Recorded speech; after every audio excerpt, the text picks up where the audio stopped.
నిమిషంలో egg fried rice. ముందుగా ఒక ప్యాన్ తీసుకున్నాను, దాంట్లో ఒక గరిటెడు నూనె వేసాను. ఇప్పుడు ఆనియన్స్ వేస్తున్నాను చూడండి. తరువాత పచ్చిమిరపకాయ ముక్కలు, కొన్ని మళ్ళీ ఆనియన్స్. ఇది చైనీస్ మిర్చి మాట. ఎగ్ ఫ్రైడ్ రైస్లో ఈ మిర్చి వేస్తే చాలా టేస్టీగా ఉంటుంది, అందుకని మీకు చూపిస్తున్నాను చూడండి. ఆనియన్స్, గ్రీన్ చిల్లీస్ వేగుతున్నప్పుడు చైనీస్ మిర్చి కూడా వేస్తున్నాను. ఇది కూడా బాగుంటుంది. ఇది స్పైసీ ఉండదు, కానీ ఈ ఎగ్ ఫ్రైడ్ రైస్కి ఇది చాలా బాగుంటుంది. ఒక్కసారి అట్లా ఇట్లా కలుపుదాం. చూడండి, ఆనియన్స్ వేగుతున్నప్పుడే కొంచెం సాల్ట్ వేస్తున్నాను. ఆనియన్స్ వేగుతున్నప్పుడే ఈ ఎగ్స్ కూడా వేయాలి.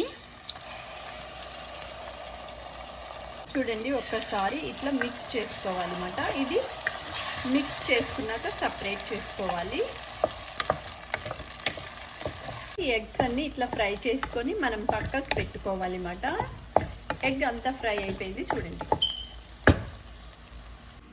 చూడండి, ఎగ్ ఫ్రైడ్ రైస్కి ఇట్లా మనం సపరేట్గా పెట్టేసుకోవాలి ఫ్రై చేసుకున్న ఎగ్. చూడండి, ఎగ్ ఫ్రైడ్ రైస్కి నేను మళ్ళీ సపరేట్గా ఒక ప్యాన్లో 2 స్పూన్లు ఆయిల్ వేసుకున్నాను. ఆ ఆయిల్లో నేను ఇప్పుడు పెప్పర్ పౌడర్ వేస్తున్నాను చూడండి. తర్వాత వైట్ రైస్ వేస్తున్నాను చూడండి.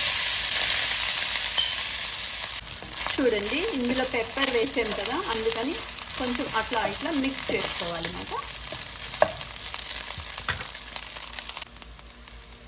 అట్లానే కొంచెం కొత్తిమీర, అట్లానే ఇందాక వేపి పెట్టుకున్న కోడిగుడ్లు. చూడండి, ఇప్పుడు ఇదంతా మిక్స్ చేసుకోవాలి. ఇప్పుడు ఈ ఎగ్స్ మీద కూడా కొంచెం పెప్పర్ వేయాలి, పెప్పర్ పౌడర్.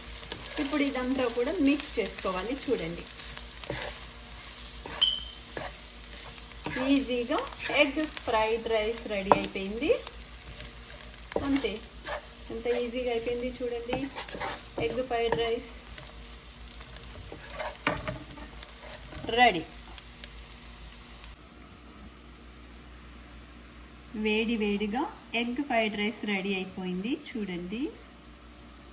రుచి రుచిగా ఉంటుంది అన్నమాట. ఇది చైనీస్ ఎగ్ ఫ్రైడ్ రైస్. అంతే, ఎంత ఈజీగా అయిపోయిందో చూడండి.